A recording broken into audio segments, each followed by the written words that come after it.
Sup? How you doing? Got a cool topic to talk to you about today. We're going to be talking about Autopilot. And I'm pretty excited to talk about this actually.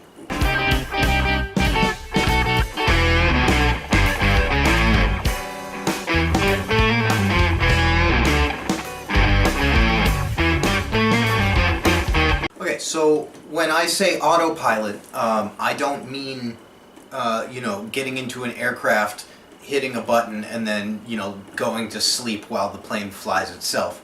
Although that analogy kind of works in a really abstract way for what I'm talking about.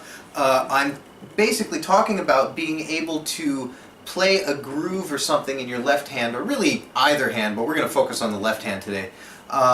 Being able to play something in your left hand so solidly and so automatically that you can improvise over it with your other hand. And so today I'm going to talk briefly about what that is and some methods on building that skill. So how do I put this?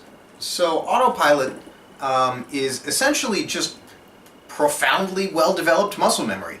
I think about it like this, right? You've got 100% of your attention and two hands to put it in. Now, of course, if you get like an effects rig that you're changing with your feet, then you have to find a way to put some of your attention into that when the moment is right, blah, blah, blah, whatever skills. We're just talking about physically playing the instrument right now with your hands. So, you've got 100% of your attention and two hands to put it into. And when you're working up things like particularly difficult passages in songs or solo licks or something like that, and you want to play them in the moment, your mind is constantly doing a shift back and forth of those percentages, for each hand as you play, right? As you have like a bass lick, a bass side lick that gets a little bit more difficult to play in this passage than what you've got going on in the treble side, so naturally you'll be paying a little bit more attention to your left hand. Or vice versa, you've got some rippin' solo lick, or rippin' like lead line or something that is kind of shreddy and kind of hard to play, underneath some, or over the top of some bass stuff that you're playing at the same time.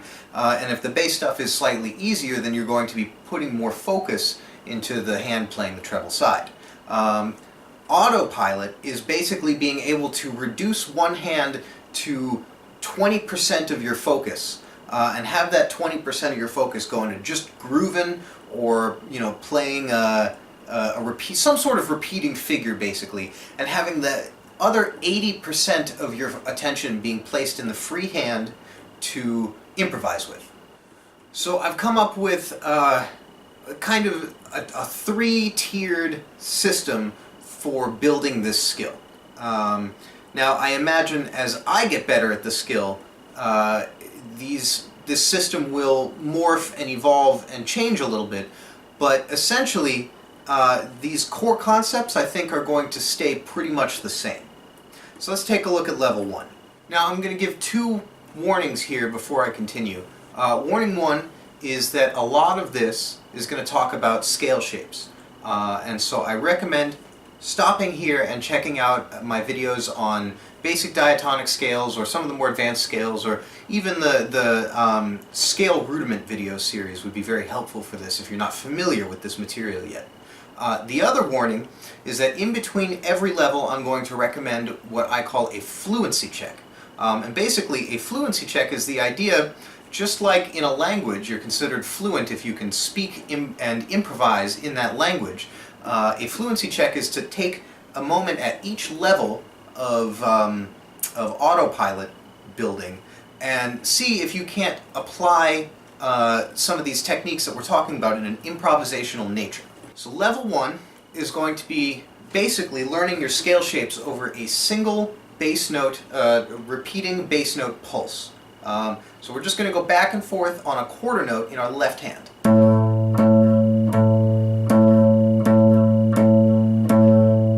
Like that. And our right hand is going to be basically playing scale shapes. I'm going to be using the E Phrygian mode of the A minor scale here. And I've got all of these things written out in my exercises that you can access at my Patreon page. But you're obviously not limited to these kind of things.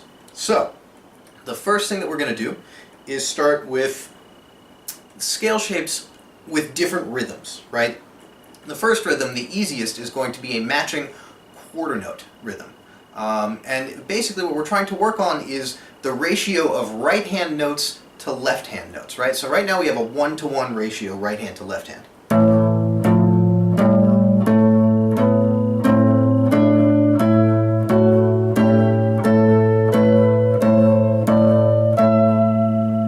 For the discerning of any of you, I accidentally hit an F sharp in there.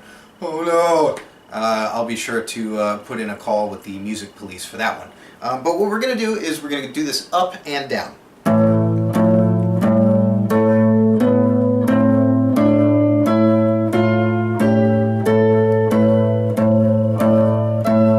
And back down.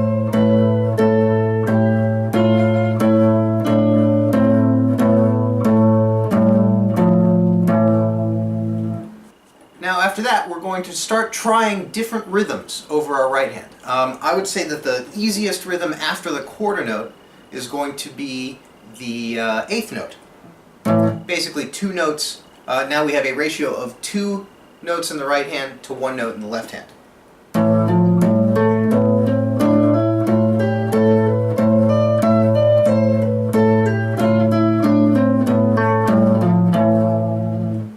After the eighth notes, let's try triplets. And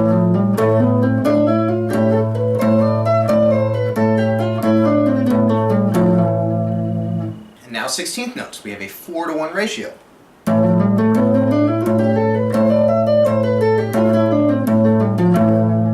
So far, we've been using the number to 1 note in the left hand ratio, right? A 1-to-1, 1 note in the right hand to 1 note in the left hand, or 2-to-1, 3-to-1, 4-to-1, so on and so forth. It's also important to learn things like a 2-to-3 ratio, which is basically playing 2 notes in the right hand, over the course of 2 notes in the right hand, playing 3 notes in the left hand, or essentially playing your scales in a dotted quarter note rhythm.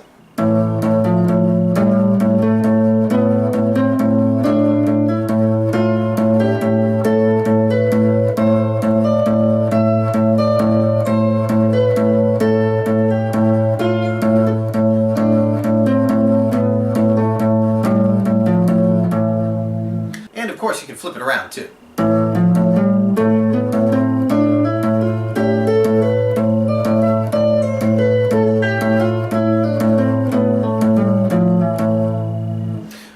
So what am I doing this for? Well, the aim here is rhythmic freedom, right?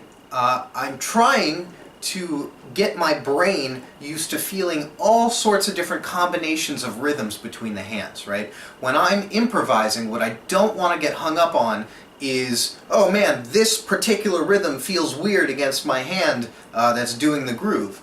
As soon as I do that, the whole thing falls apart. This is a hard skill. Autopilot's difficult. And so what we're doing here is basically building ourselves a library, a muscle memory library of how different rhythms and different scales compacted into those rhythms feel over different rhythms in our autopilot hand. All right, so I recommend learning a bunch of different rhythms like that and then doing a fluency test. We're going to just pump a steady quarter note in our left hand and improvise a little bit in our right hand.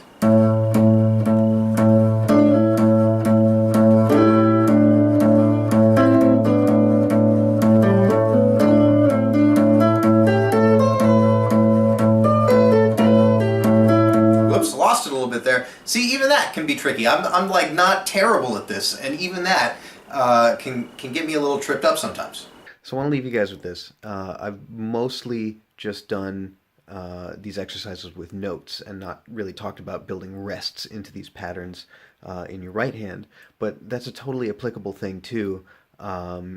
It's just that rests are a little bit easier to get because you're not playing with your right hand. And so it's just your left hand alone.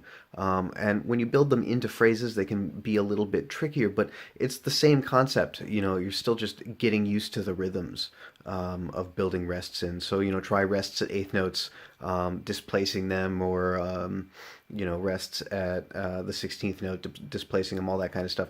Just get a good rhythmic library. So, autopilot is a really big topic, and I talked a lot about it. There were actually 30 stems. Usually I have like 10 at the most of little video clips that I have to edit down to turn into one of these videos.